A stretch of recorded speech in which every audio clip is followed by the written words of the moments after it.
hi guys, and welcome, Happy New Year, and welcome to the next episode of the Soulistics podcast. Today, I'm very excited. I have the lovely Rhys Roberts with me, who turned pro boxer at 18, and an unfortunate injury led his career to end abruptly. He's now a super successful entrepreneur and has a beautiful family, and he's overcome quite a bit and gone on quite the spiritual healing journey. So tonight we're gonna delve a little deeper into it. Welcome, Rhys. Thank you very much. Thank you. It's good to have you here. Absolutely. I'm excited to learn about this. So let's take it back to the start.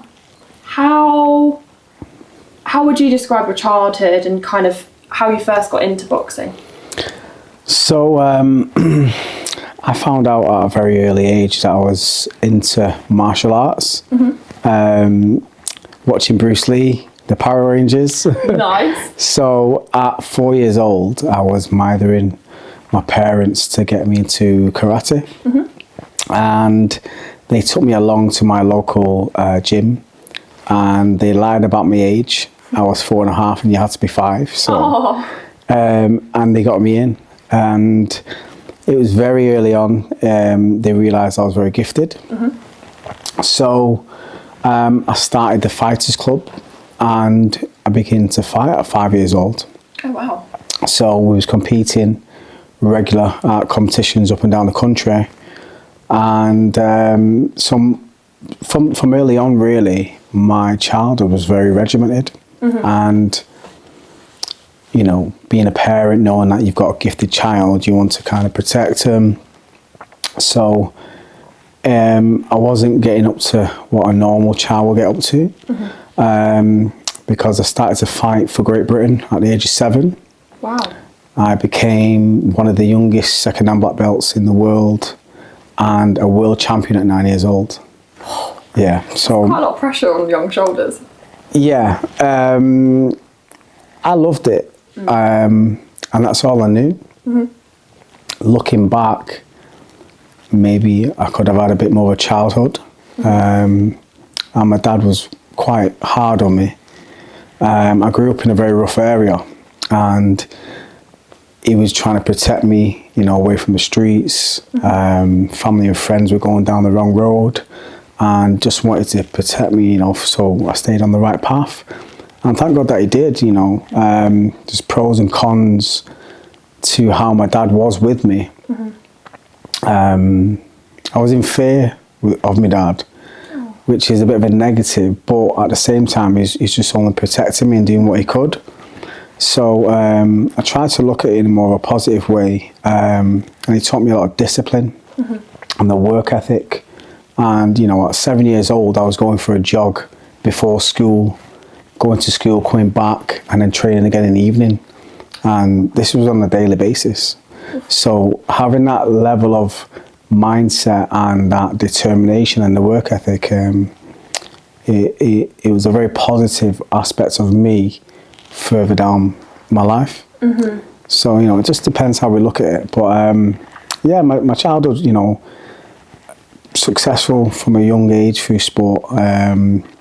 Channeled my energy through sport, you know. It taught me a lot, you know, really did. Did you ever get into fights at school because you knew you could win? So I wasn't much of a argumentative person. I was quite quiet. Okay. But I'd done the speaking with my fist. Yeah. So yeah, I got into a few fights. I wasn't a cocky or, you know, aggressive person, really.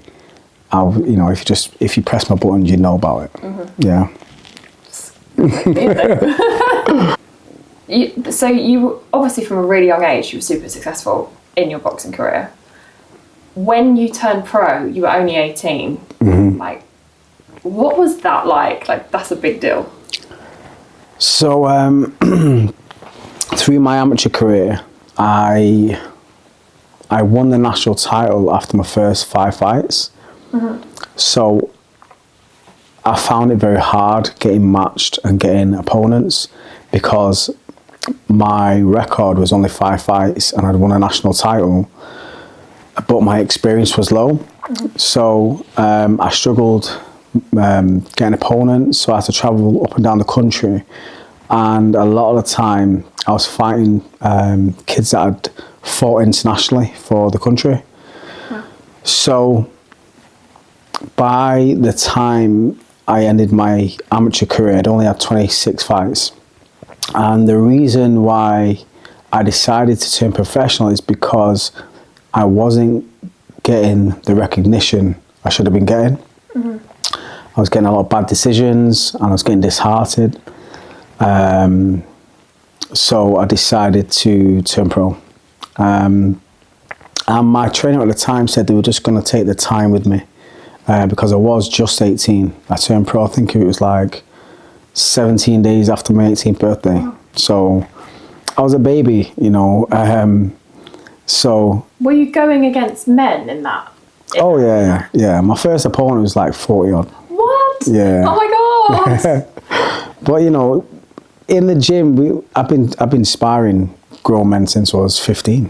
Wow. So it didn't faze you? No, it was nothing new. And again, I was very gifted. You know, my ability was up there, so I definitely could handle them. But obviously, when you turn pro, at the start to gain experience, you're gonna fight some journeymen who, you know, it won't be as competitive.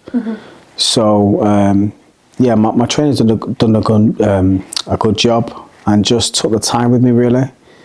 And yeah, so it wasn't that daunting for me, but I was still very young. I was immature in a lot of ways.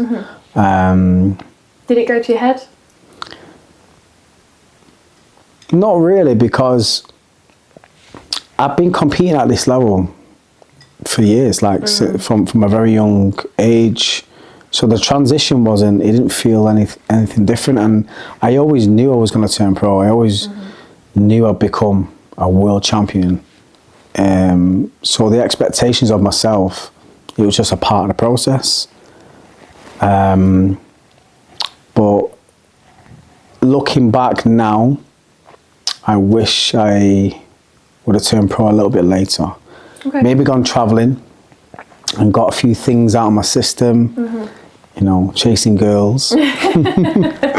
So, yeah, the start of my career, I could have been a little bit more professional and made a few mistakes, not been as professional as I should have been, but I was young.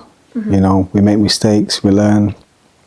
And yeah, that's the only thing I would change about me turning pro so young. I wish I would have just maybe went traveling or something, you know, went and lived my life a little bit, got some experience, life experience, come back and then turn pro in my early 20s. So for someone that doesn't really understand boxing, how many fights normally would you do to turn pro? Again, it all depends. The ideal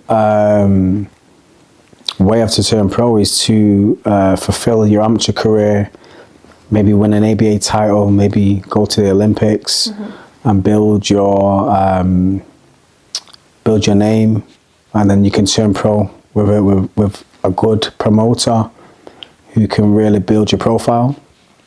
That's the textbook way, but you know, not everyone's journey is like that. So I turned pro with a small time promoter just to gain the experience, take my time. And then it wasn't until I was 19 I turned pro with Hatton Promotions, which is Ricky Hatton. So is that when the money came into play? Well, that's when the recognition comes in, you know.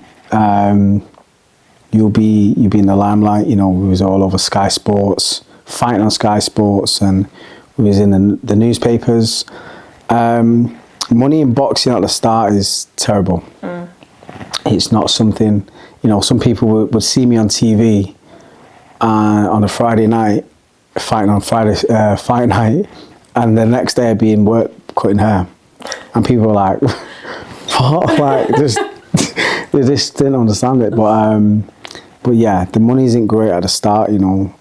The money only starts to come in when you start fighting for big titles. Okay. So your mindset during this, like you spoke about pressure that you put on yourself. How did you deal with that mindset and kind of navigating that? Because that's at such a young age, that's so much to take on. Like, I can't even imagine the feeling of walking out on Sky Sports and people like chanting for your name like that. Yeah. That is mad. Like, what, can you just describe that feeling, like how you kind of got in that mindset to not let it get to you? So I've always been my biggest critic, and I've always been very hard on myself. If I was to ever get defeated, I done it myself, and I was never really scared of the opponent or really the occasion. It was more of my performance. And yeah, I used to be really, really tough with myself, you know. Did you find it hard to come back from a loss then? So my first loss, yeah. You know, I'm not good at losing. No, not at all. So, but you know, perspective, looking at it, you know, all the greats, well, not all the greats, but most of the greats, they've all had a loss. You know, apart from, unless you're Floyd Mayweather, everyone's had a loss. So I'm really, you know, looking back at it now, it's just like, it's just a lesson. It's not really a loss. But yeah, I didn't sit well with me, you know, losing. So, and especially when you know you could do better and you know your capability, that's one thing that I used to struggle with, you know. But yeah, I'm not a good loser, you know. Because a lot of the boxers now, I mean, who was it that was, I mean, he's slightly different to regular boxing, but Conor McGregor, like, he won a fight, and then you had Tony Robbins going into the ring, like, hugging him, and I was like, oh my God, like, there's so many sports stars now that are using, like, mindset coaches. Is it to kind of get you through those lows, to kind of, and to not let the pressure get to you? Like, how does it help? Yeah, so in any combat sport, you know, it's just you versus you. These sports just teach you so much about yourself, and they will really highlight where you're at, you know, internally. So, interesting. Yeah. Internally, where you're at.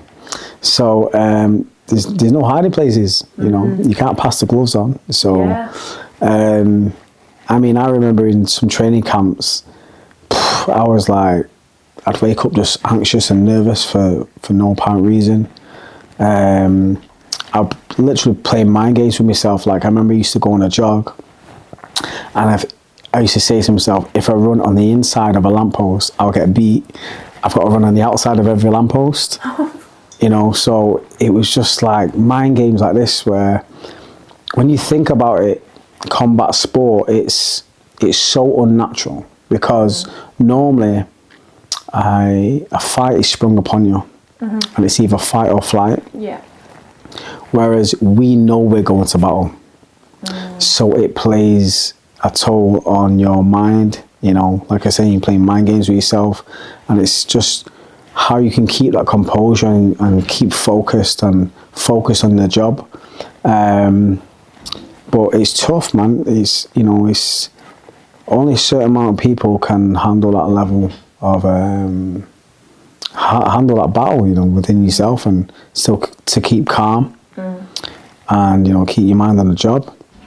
I mean, I used to get really, really nervous in the change room, but when I come out and step into the ring, as soon as that bell went, all the nerves are gone. So I was like, why am I getting nervous? Yeah. But yeah, I used to struggle, and I used to get really nervous. Oh, wow. Yeah. And for a short while, I did have a mindset coach who was helping me, you know, visualize myself and to overcome these nerves and to not let it defeat me, you know. Actually, to use them, and they're our friend. This fear is your friend, you know, and we can just channel that energy. Fear is your friend, I like that. Yeah, it helped me a lot, man. So, yeah. So, the mindset, did you, this may sound really stupid, did you ever get scared of getting hurt in the ring? No. I just think that's mad. Like, when you see boxers and like UFC fighters, I'm like, are you not really scared of going up? Yeah. It's never crossed my mind, actually, you know. Like I say, for me, it was more of performing. And, you know, when you're confident in your ability, I was a very defensive counter-puncher. So I really believed in my defence. I've never been knocked down, ever, in my whole career. Like, not even inspiring, I've never been knocked down. So I just truly believed in myself and my ability, and I know even if shit hit the fan, I wasn't going to get hurt. And that's a lot down to my trainer, Brian Hughes, Pat Barrett. They really focused on defence, and we used to work off our defence. So regarding, you know, protecting ourselves, that was paramount to us. And my old trainer used to say, actually, when you come out the ring, you got to look even prettier. So, that's quite a task. So, you know, it was like I rarely got hit, rarely got a bruise. If I got tagged in sparring in the gym, it would piss me off for a week, literally. So I was just like defense. So, you know. So physically after a fight, like, because it's a lot, like it's so intense. Like, how long did it take you to kind of recover from that? Depending on the duration of the fight, you know, how many rounds you're fighting, and the actual fight itself, you know, sometimes you're in some rough fights, but, you know, we're just aching for a few days, you know. But, you know, thankfully I never really took any punishment, so I didn't have much, you know, many bruised eyes or lips or, you know, no cuts. So, but yeah, I always looked after myself. So, yeah. It's paid off. Yeah. So, what was your kind of thoughts on the pro sporting world? I've had Nick on here previously, and he was a pro boxer. Right. And he said that when his career was over, he didn't really get the support that he would have kind of expected. How, obviously you were a kid when you signed up, like what was the support kind of going into that, and kind of when you couldn't box anymore, how did you kind of find that? Boxing is so unprofessional. I've got a lot of professional footballer friends, Premiership footballers. They seem to get a lot of support.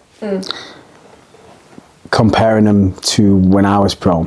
I think that's the thing, like nowadays it's very different, but he was back in the day. But yeah, and when you turn pro, you've got to promote yourself, you've got to sell your own tickets, you've got to pay for everything regarding your nutrition, unless you're getting sponsored. Right. So there's so much that goes into a young pro boxer, and so much investment of yourself, and you know you're not getting a wage like footballers do. So the pressure is crazy. It's crazy amount of pressure. You're doing everything. You're trying to build yourself, promote yourself, train. Apart from your trainers helping you out in the gym, everything else is left to you. So you're doing all of this, and then go back to a day job? Yeah, 100%. You must have been shattered. I was training twice a day and working in between as well. Oh. Yeah. So it's tough. Like, I take my hat off to anyone who really comes through and makes something of themselves in the boxing world. I take my hat off to any young pro boxers, that are making something of themselves, coming through the ranks, because there's so much that goes into it and a lot of pressure. Yeah, man, it's tough. It's tough. So now you've got 4 girls. So the sleepless nights and three girls, 1 boy. 3 girls, 1 boy. Yeah. So the sleepless nights and running around, not an issue. To be honest with you, I've never had to deal with that really. To be fair, take me out to my missus for that, because she does all the midnight feeds, and I just focus on my work. You keep the money going in. I've got the easy route. Okay, so that's kind of paved the setting for when it all flipped. It was quite a pivotal moment in your life. So you were how old when you had this injury that changed everything? 24. 24. And so what did you do? So I just signed a 2-year deal with Frank Warren. The big time. Yeah, and he wanted to build me up to fight for an international belt, maybe a British title, and then onto a world title. You know, he had big plans for me, you know, to build myself up. And, you know, still only 24 years old, very young. And I was just coming into my power, like, you know, really started taking it really serious. And I just set up my barbershop. I've been open like just a year, I think. What made you set that up? So I'd been barbering since I was 13 years old.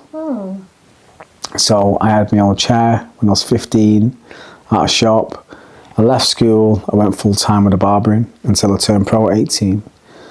And then I just went part time. I was just doing it in between training.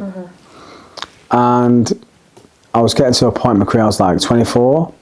I understand that boxing, you know, it's a short career. I have to start thinking of life after sport, you know. So I decided to set my shop up. And also financially, it would help me in a big way regarding when I'm in training camp. So I still have an income stream coming in and support me through training camp. So I wouldn't have to work. I'd have staff, etc. So yeah, I decided to set my shop up, and I had a big enough client base to support me. And I was taking on staff. So everything was going good, you know, signed with Frank Warren, and then boom, the injury came.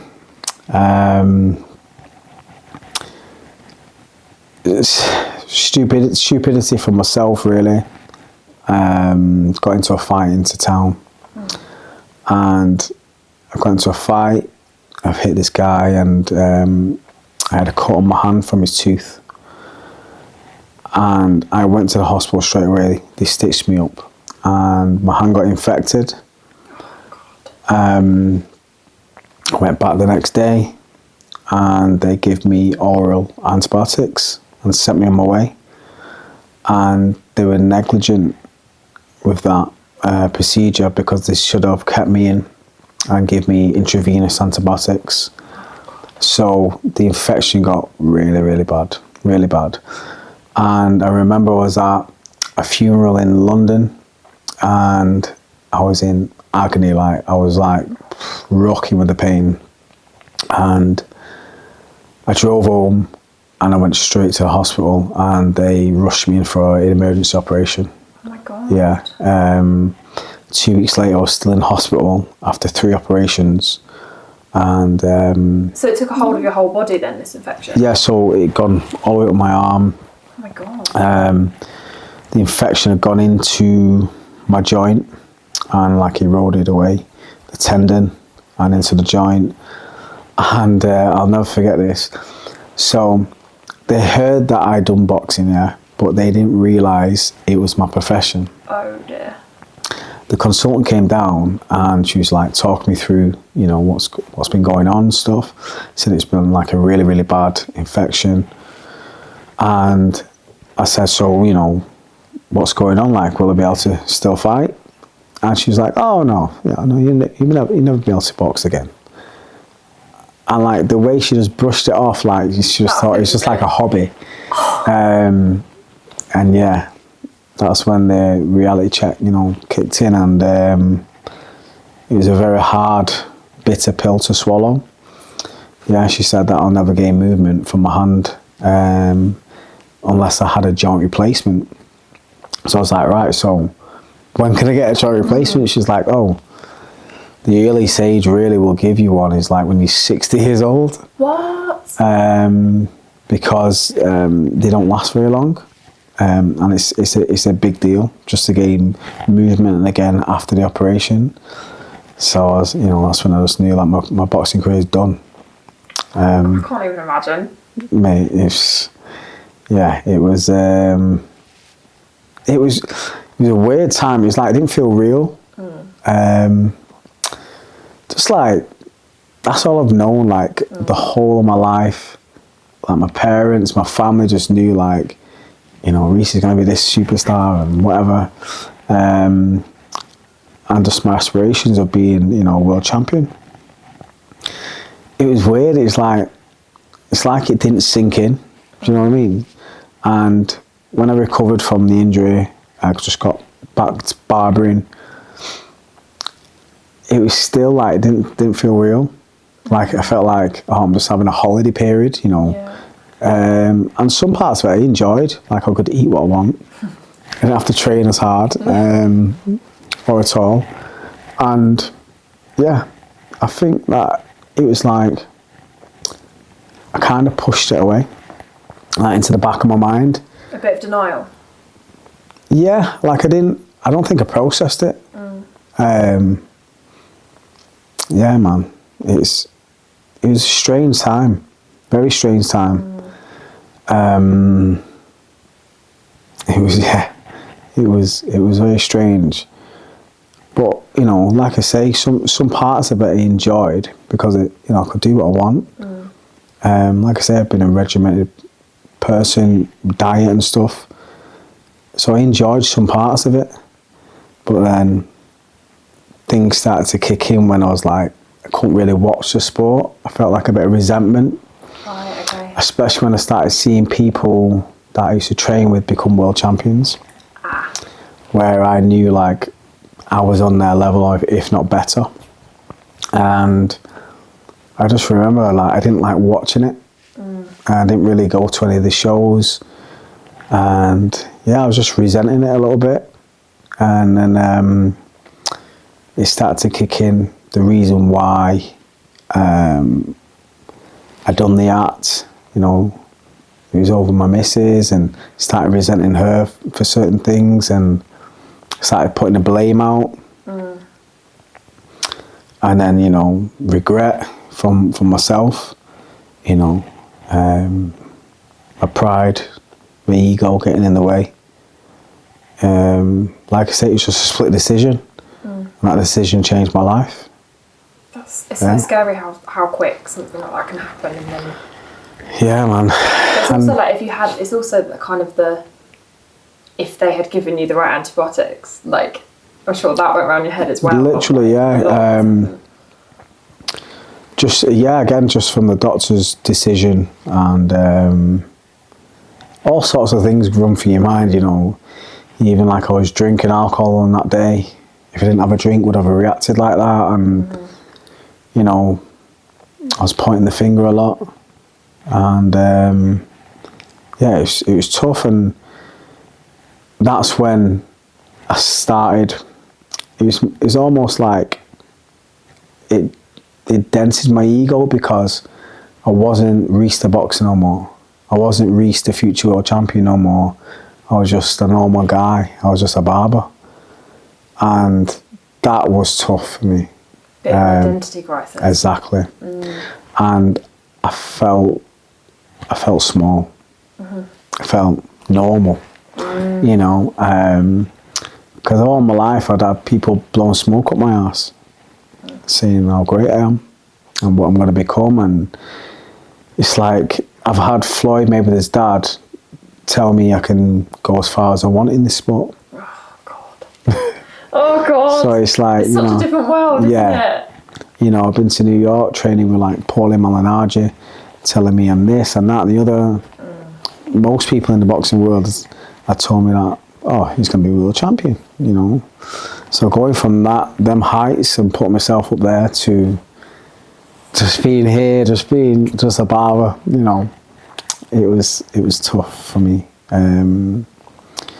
Very humbling, and yeah, I would say it took me around 2 to 3 years to like really start sitting with it, and then I started drinking.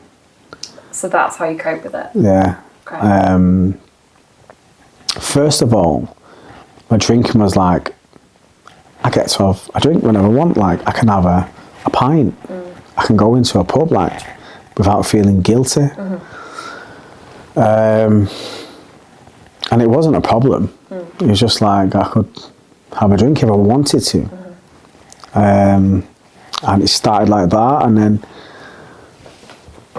when I developed a bit more of a drinking habit, like, my circle of friends changed. And then it was like, you know, becoming a bit more frequent, and I was accepting it. You know, I didn't feel as guilty because I wasn't a boxer no more. And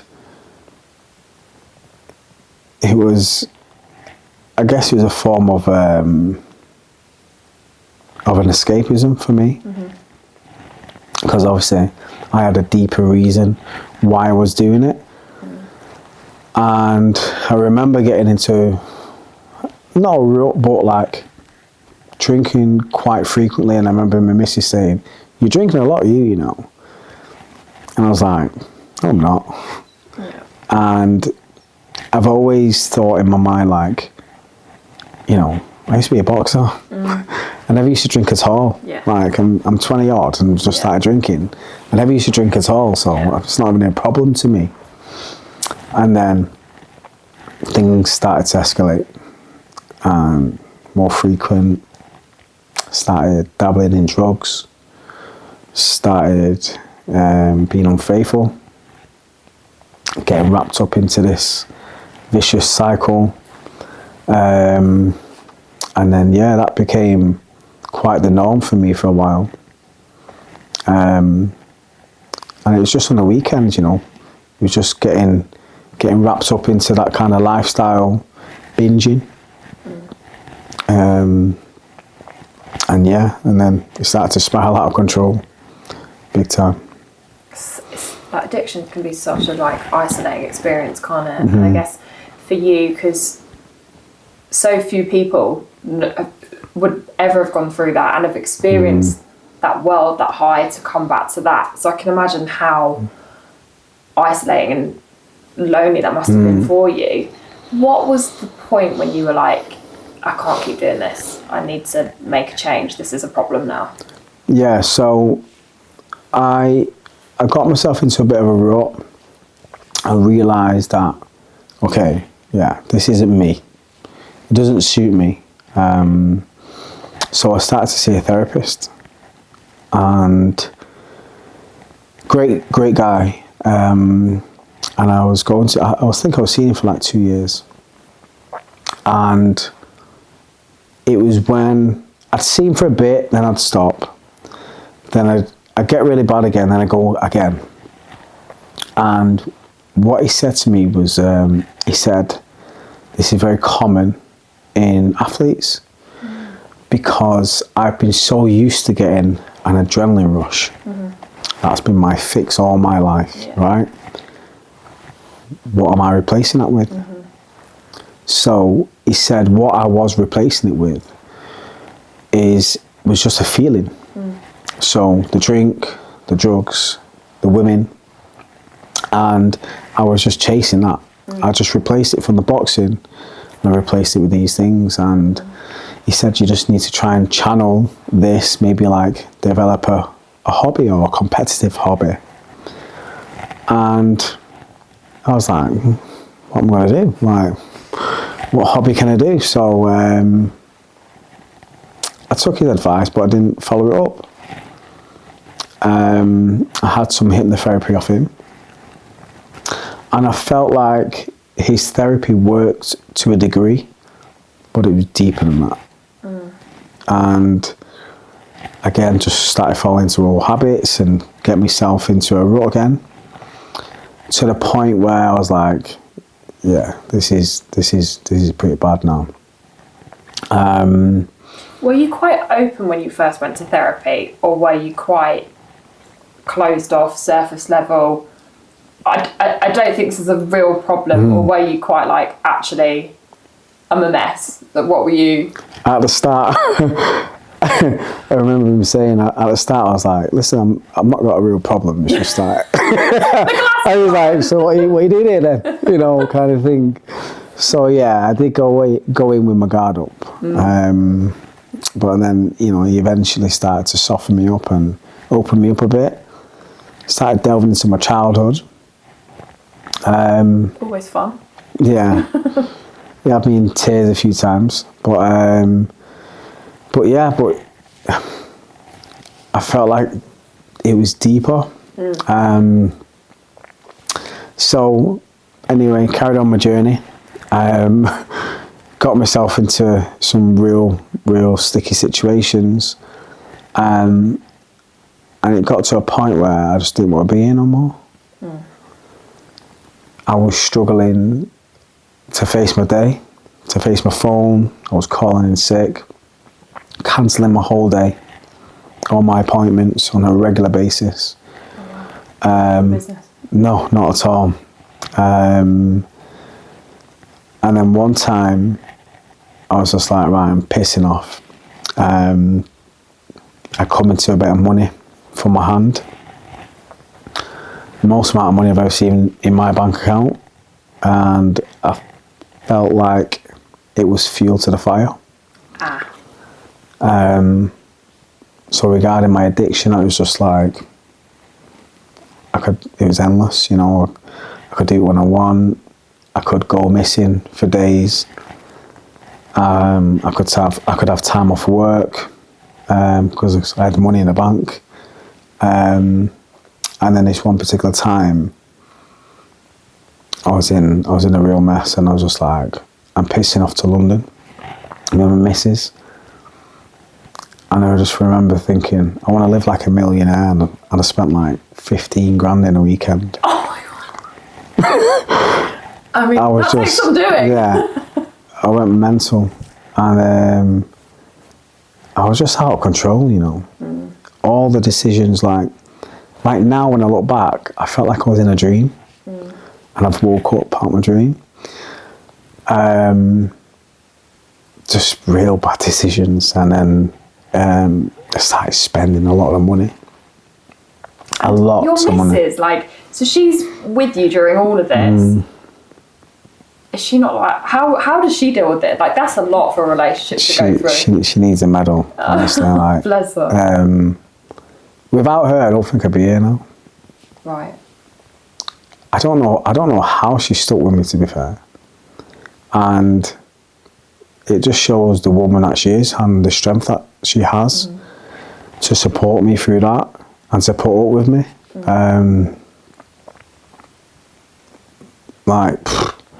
I was a nightmare. Literally, I was a nightmare. But I was a whirlwind.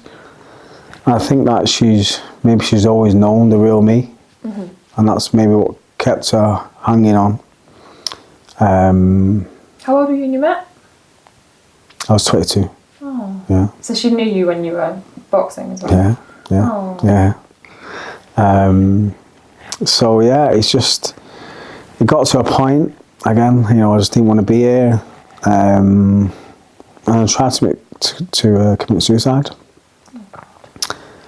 And at that point I was like, right, I need help, you know, like, and I surrendered. I just literally, I remember coming home and I just literally fell to my knees, and I was just like, help me, like, something help me, like.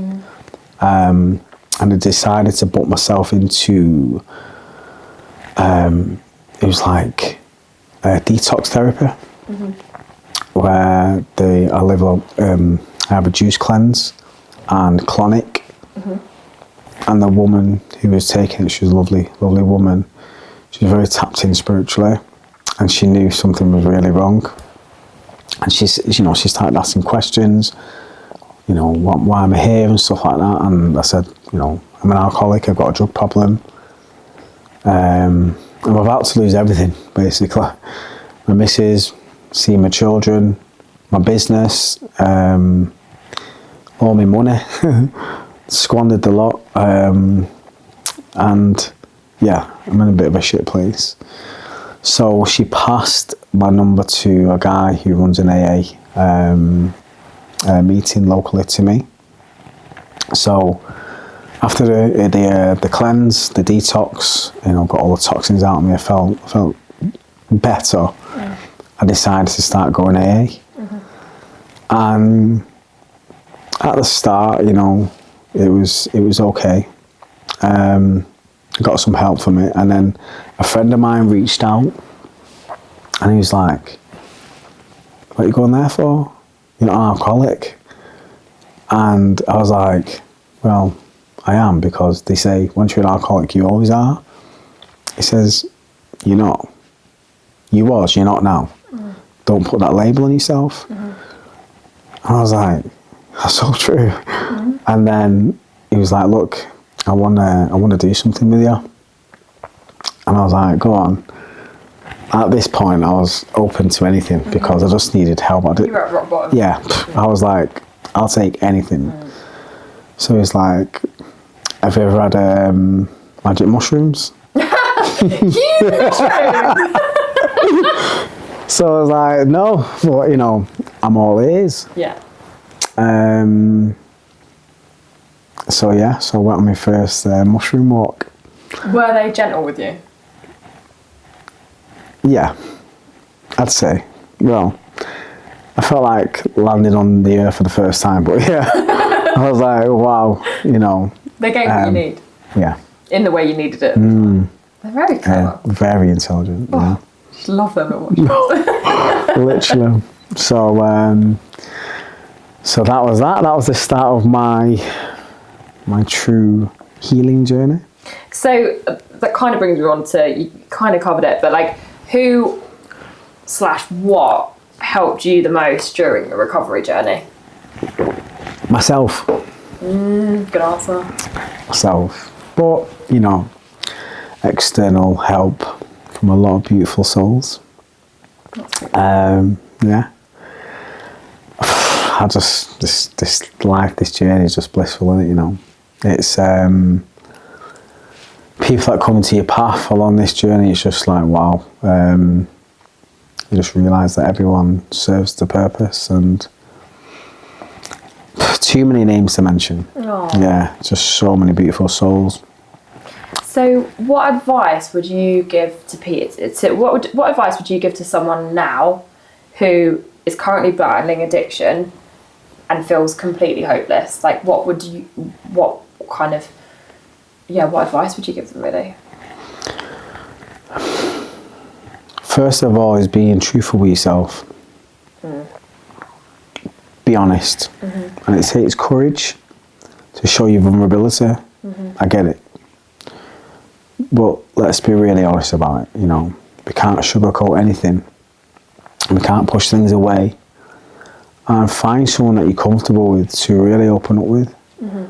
And there's no harm in that. I mean, I bottled a lot of it up. I was in my ego, and I just thought, I'll handle it, I'll be okay. I used to be a Rhys Roberts. I never used to drink. I can not drink again if I want. But, you know. So many men have that, like, ego. Like, were you quite touched with emotions? Like, would you cry or not? No. Yeah, no. Such a cry. Couldn't express properly, and if it did, it was through anger. Yeah. So I'd lose my shit. But not in a healthy way. And I was causing more destruction. So it's like a vicious cycle that I was in. Because I was that pissed off with myself, and I was that pissed off with the situation, I take it out on everyone else. I was just in self-destruct mode, big time. And then hate myself for it, beat myself up about it, and go and drink again. You know, so it's like getting out of that cycle. It's like when you're there, like trying to get yourself out of it, like I've dealt with like negative mindful thoughts, not addiction, but like getting yourself out of it, and you've got people around you, even people are like, you can't see. People don't understand. Even some of my close friends were like, they just didn't understand my thought process, or why am I doing it? You know, how are things that bad? And again, but sometimes, you know, since I've embarked on this healing journey, Like I was saying, sometimes it's a lot deeper than this surface level, even this life, which I began to find out a lot of my trauma is ancestral. And I was repeating old patterns and old cycles that other family members have been making. We're good at doing that. Yeah. Yeah. So, you know, it's deeper than just us. So, just, you know, if I was anyone who's in that cycle now, is understanding that it's not forever. Keep pushing. Like, and my perspective on them times now, they're my blessings. That made me. Literally. It's, you know, being in them cycles have took me to some dark places, but that's an aspect of myself that I needed to conquer and overcome for me to be in this position that I'm in now. And now I'm helping others and inspiring others to embark on their journey and overcome things. And, you know, we all have hardship. But I thank that. I thank it. Truly, it's a blessing. You know, whoever grew in, you know, in the comfort zone. Yeah, So, exactly. Do you know what I mean? And the labels of, because I thought it was really interesting, friend was like, you were an alcoholic, you're not. I think sometimes people have an addiction, they can have it as a label and struggle to either shift it or shift their perspective on it. Like, what's your kind of thoughts on that? Because obviously you've overcome it. So, and I know Nick, when he speaks about his addiction, like he's like, I would never call myself an alcoholic. Like, I just don't like that label because I've evolved from it. It's not. So what's your kind of views around the label? I just don't like having attachments because we can cling on to it and it can trigger you again. Like, yeah, once I was a drinker, but I'm not now. That doesn't have a hold on me no more. And I think if you label it, and you label yourself as that, it has a hold on you still. And you're enslaved to that. Sorry. It's like dictating your narrative a bit, isn't it? Yeah, it's so interesting. Because you do get kind of two camps of it, don't you, really? Yeah. For me, I don't like to label things. I'm not putting it in a box. It's not me. It was an old version of Rhys, but even the way I'm evolving now, I wasn't the Rhys I was last year. Exactly. When we look at ourselves like as an onion, Shrek Literally. had it nailed. Yeah. Like, we are all onions. We've got different layers, and each year and each experience like sheds us as a person. And Absolutely. I feel more people would, if we could get people to think about that a bit more, then they would see that it's always an evolving thing. I just think it comes down to perspective and consciousness of being aware of that. When we, you know, evolve our consciousness, we have a greater perspective on things, the way we view things, the way we view the world and ourselves. It's a forever growing thing. And just raising your consciousness, you know, it puts things into perspective of events that happen in your life.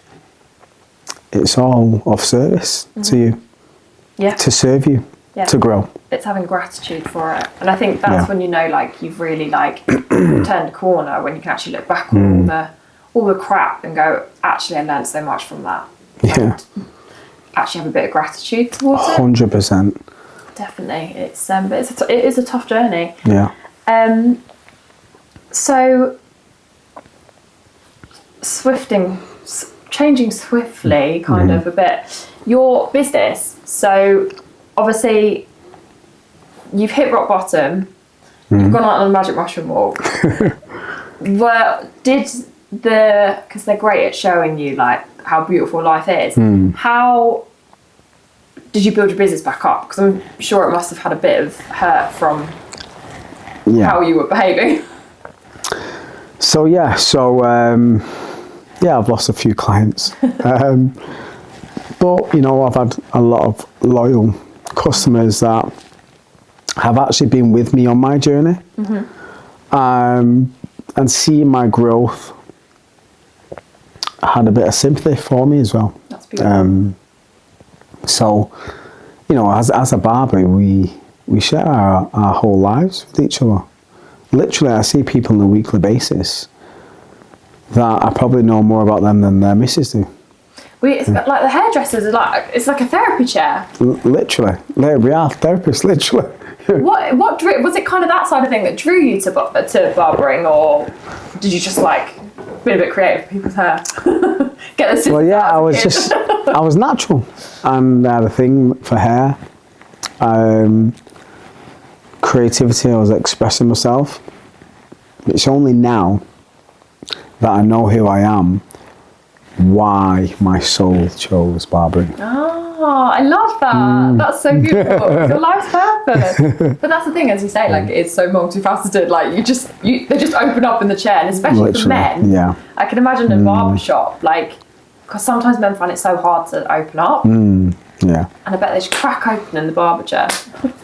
Well, you know, there's one thing that I find since I've, you know, embarked on this journey and all this healing and practicing the healing myself with others, is that I'm not scared to show my vulnerability. That's beautiful. So when I do show my vulnerability to people in the chair, it's like, Rhys the boxer, is this person, this and the other, and he's opening up like that. Then it allows them to open up.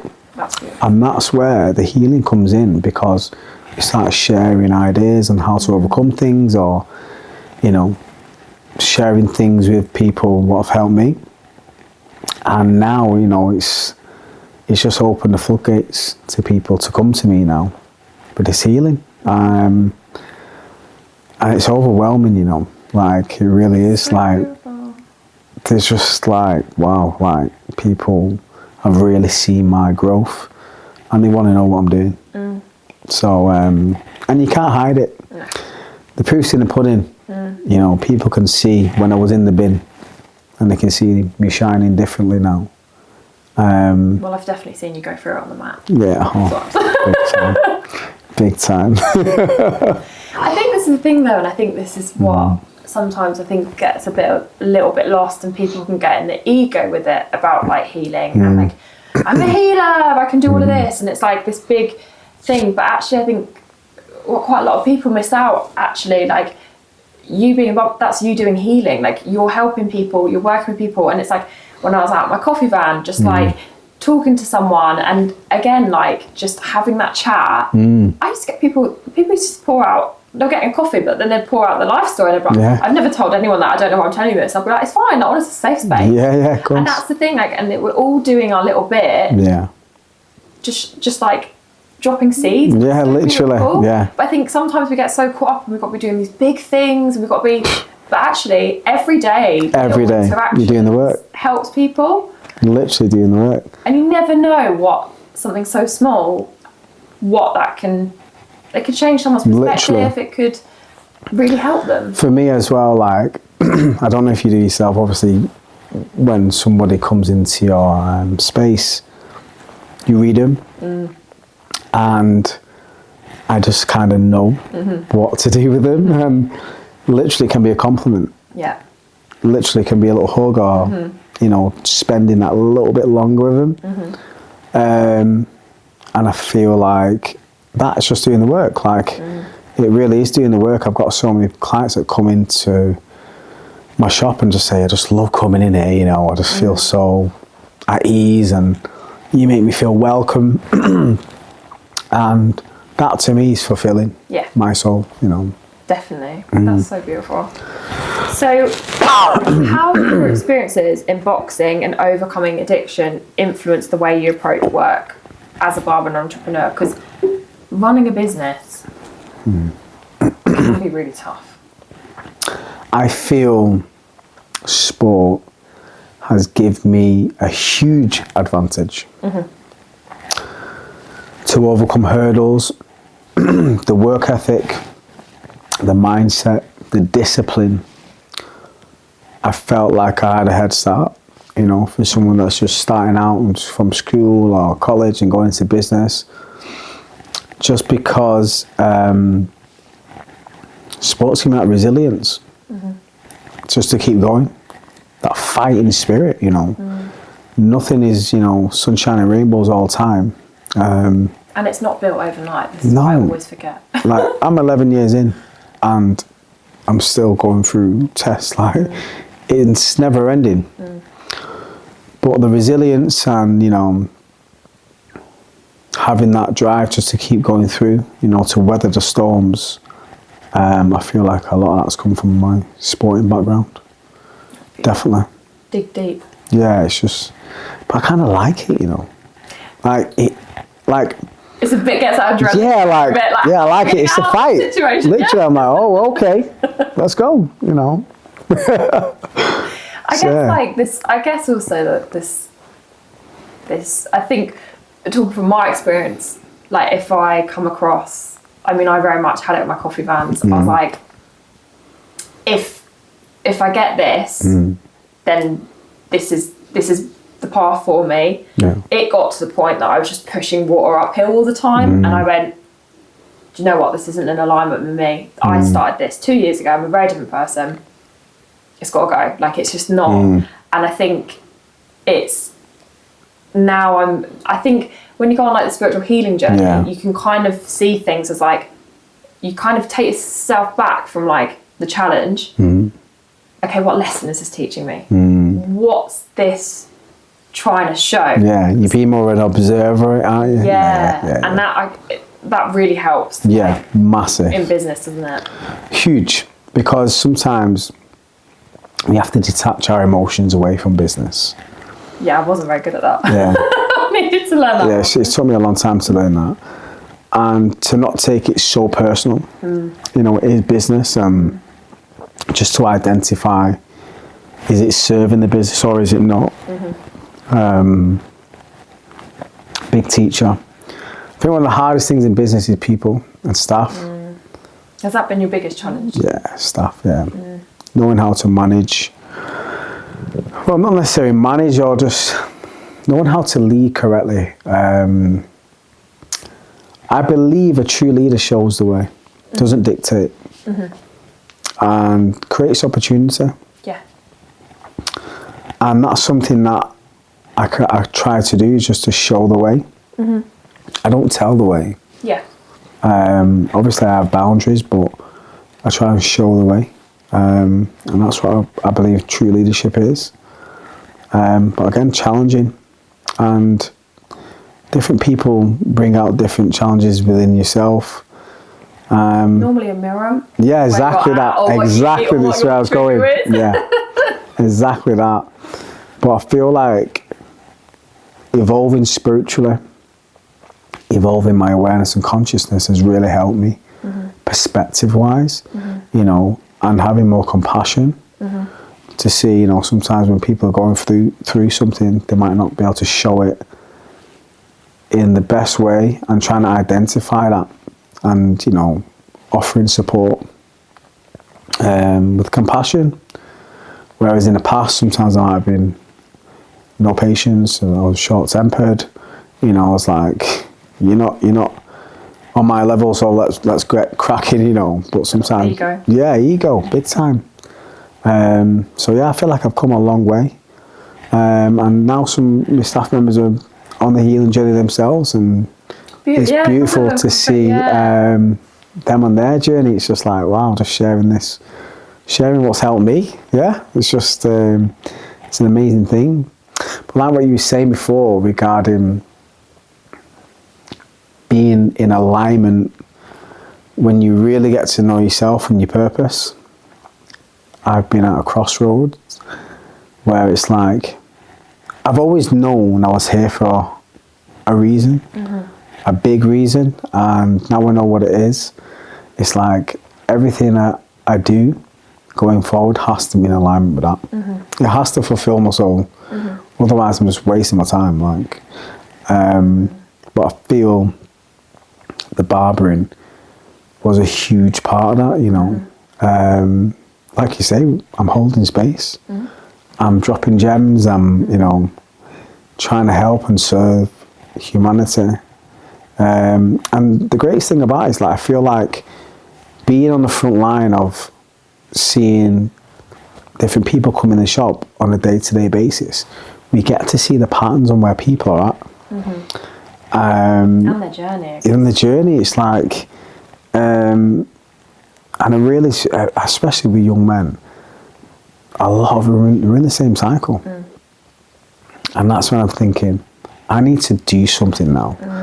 There's one thing being conscious, but being conscientious about things is the real work, and doing that work and giving back and helping.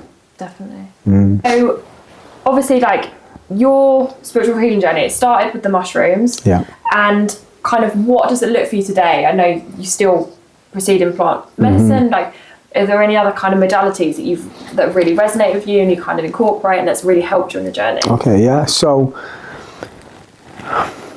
pouring the love back into myself, putting myself first, regarding physical, mental, spiritual well-being, what I consume, and how I start my day, and how I end my day. So, like I say, I'm very regimented. I'm very disciplined, and yeah, I'm very set in my way. So I always like to start the day just having 10 minutes of meditation.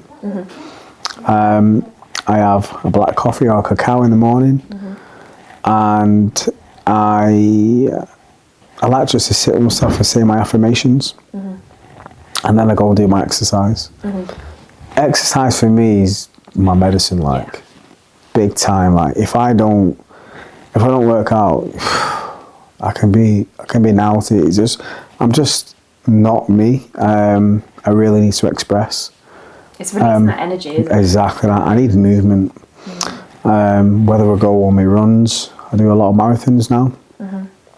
Do my boxing, me weights, and that sets me up for the day. And I've got into cold water now.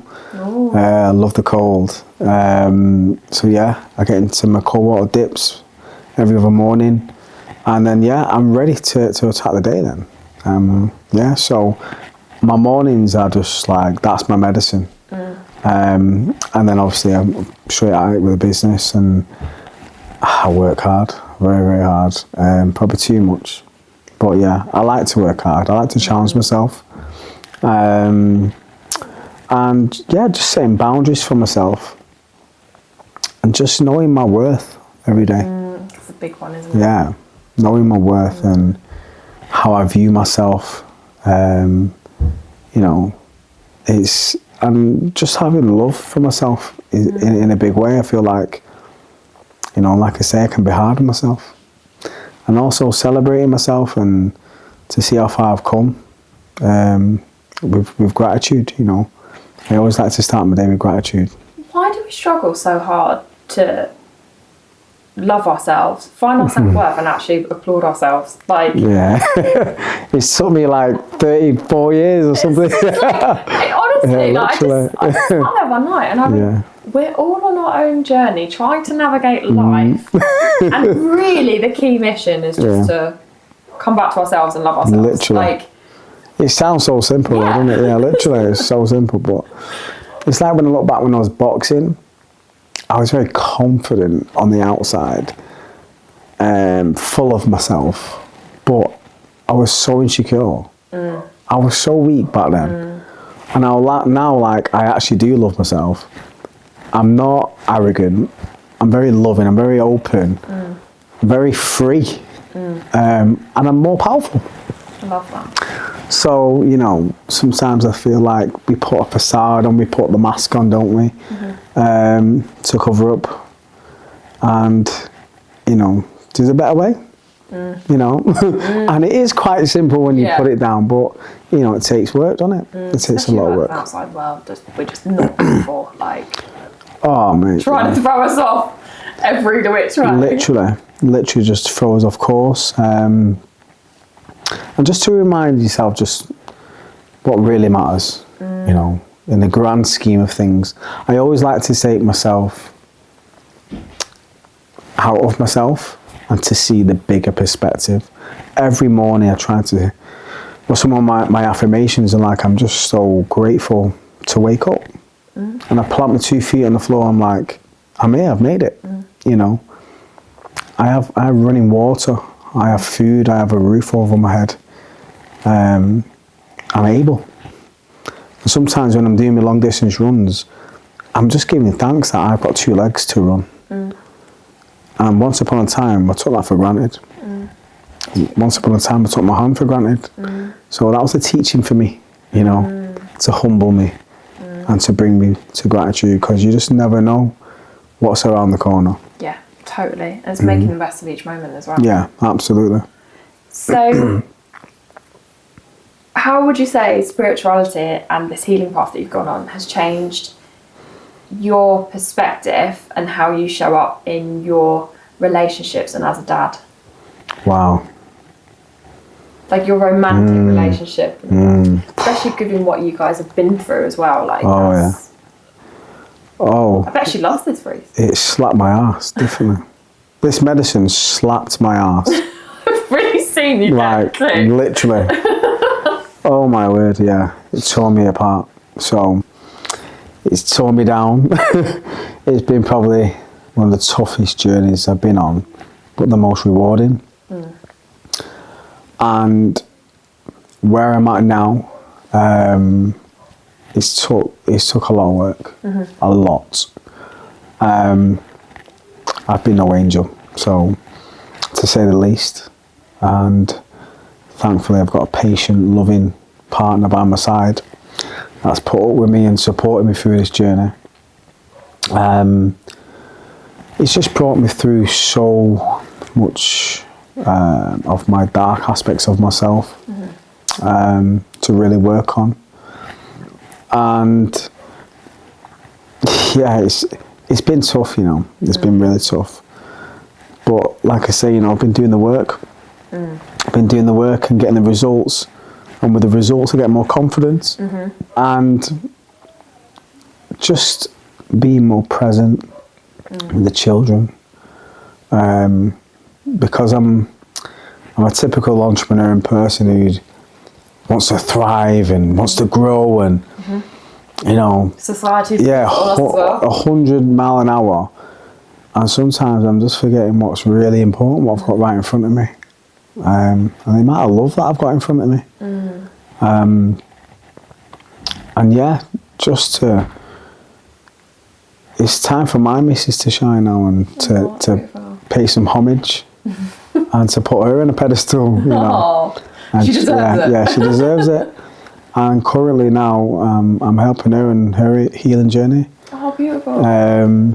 Because, you know, in relationships, we can get attached to the old versions of us. And I feel like she's still attached to the old version of me, or the way I used to react, or, you know, what Rhys is coming home. Because once upon a time, I might not come home, or I'd come home drunk.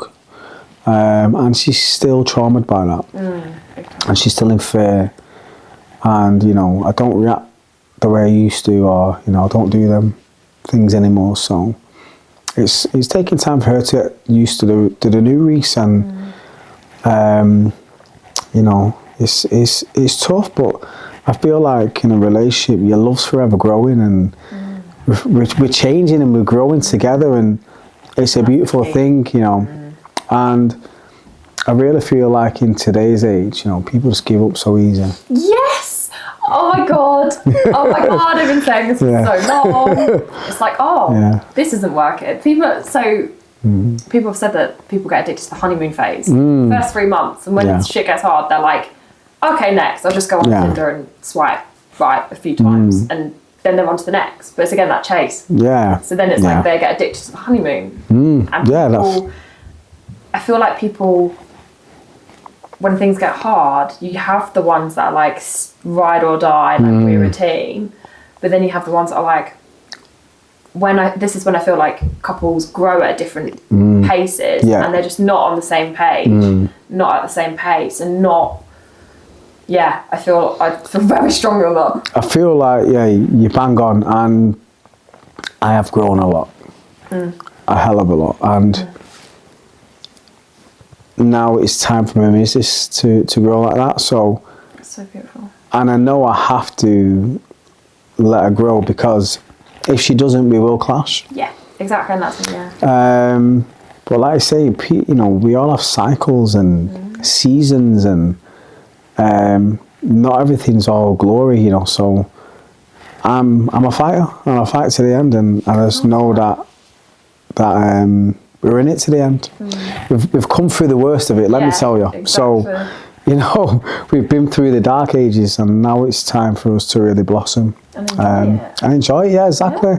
Yeah. And, I'm just very grateful. I'm in a good place. I'm so blessed and grateful for what I have. People never achieve, 4 children and a loving missus. So I'm blessed anyway, That's so beautiful. I love that. So what is, like, obviously the kids are still pretty young. What is going to be, so they're all like 18, early 20s. They're all going out. Okay. You're like, oh God, shudder. What is going to be and I think this goes back to, what would you go back to your 18-year-old self and give advice? What are you going to give to your kids when they are that age? Your biggest teaching? Hopefully I've taught them some values and, some level of wisdom to what this world can bring, but it's their journey. Yeah. Like, I'm not going to get in the way of their fuck-ups, let them fuck up, because they're going to go and learn, and I'm always here to support them and to love them. I just don't want to get in the way of them, or to trying to dictate to them or control them in any way. So it's just, I just allow the children to be them. Yeah.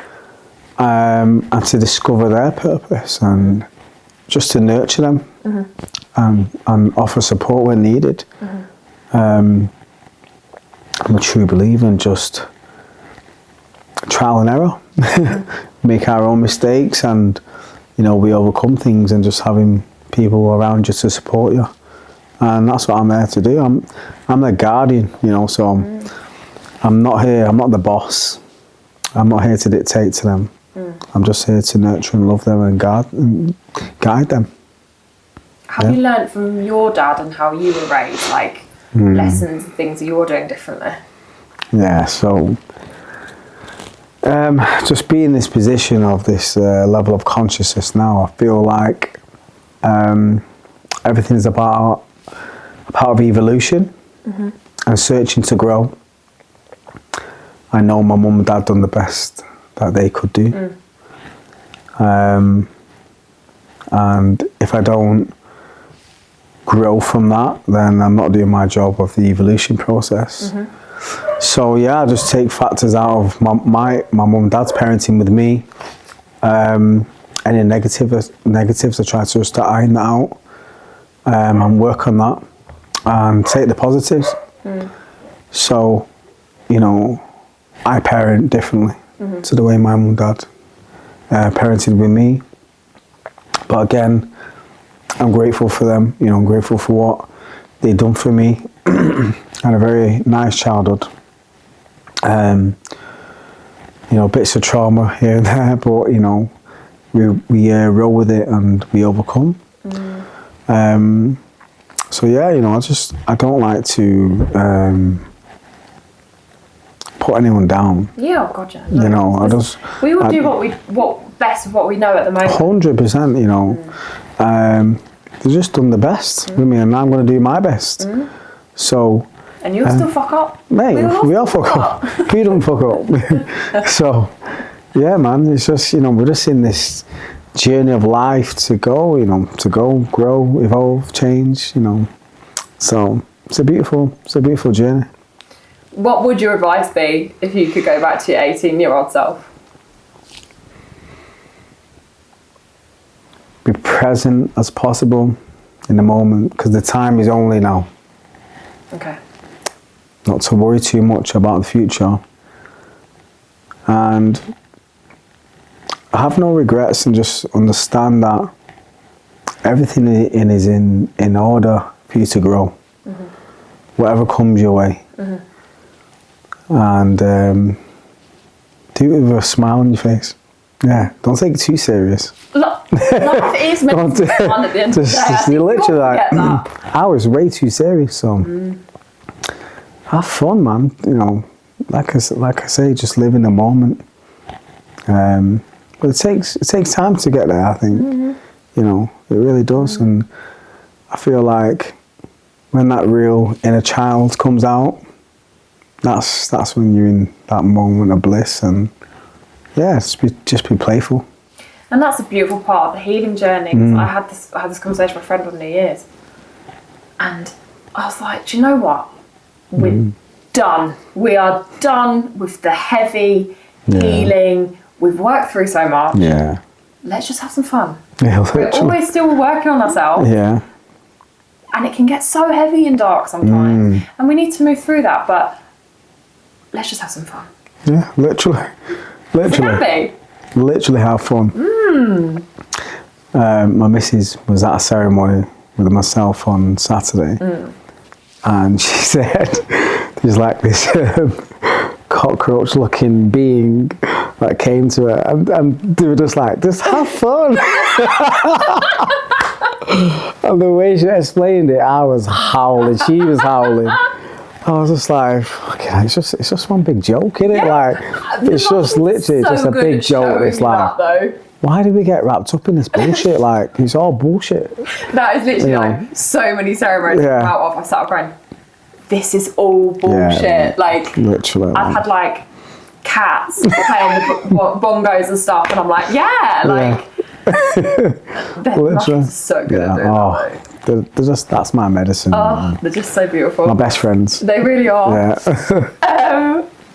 Okay, so what are your hopes and goals for the future, both personally and professionally? I'm trying to like round this up, but I couldn't really talk too fast.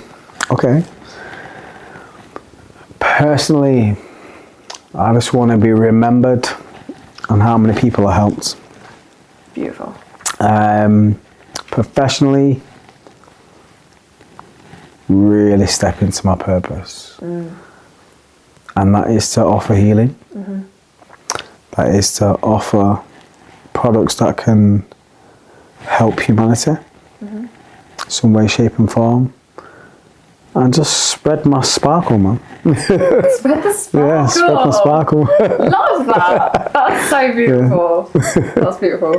You've kind of tied in my wrapping up question, because I'm saying, what if you could be remembered for one thing, what would it be? And you said to help people. That's beautiful. Okay, so final one then. What is there a book, a podcast, a TV show, anything that has really helped you and like been like, I would go and read or watch or listen to this? You ready for this? The best book you can read is yourself. Oh, he's got it. He's got it. That's beautiful. Yeah, that's it. That's beautiful. Top and bottom. I like yourself. That's it. You are the book. I love that. That is beautiful. And on that note, no, honestly, Rhys, thank you so much. I honestly could sit and talk to you here for hours, but I'm so excited to see what the future holds. This is just such a beautiful journey. Seeing you from the man that came through the doors first to now is just so beautiful to see. And bless you. Spreading the light. I love it. Thank you.